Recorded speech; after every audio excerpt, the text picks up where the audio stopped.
மேன்மைப்படுத்த வேண்டும். நாம் யாரை மேன்மைப்படுத்தணும்?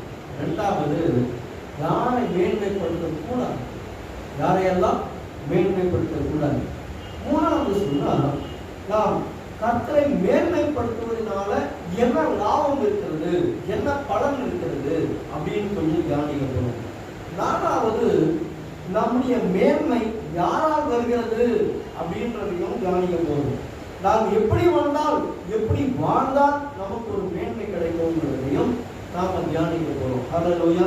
சரி, நாம் யாரை மேன்மைப்படுத்த வேணும்? நாம் வாசித்ததான அதே பகுதியில, நாங்களோ எங்கள் தேவனாகிய கர்த்தரை குறித்து மேன்மை பாராட்டும். நாம் யாரை மேன்மைப்படுத்த வேணும்?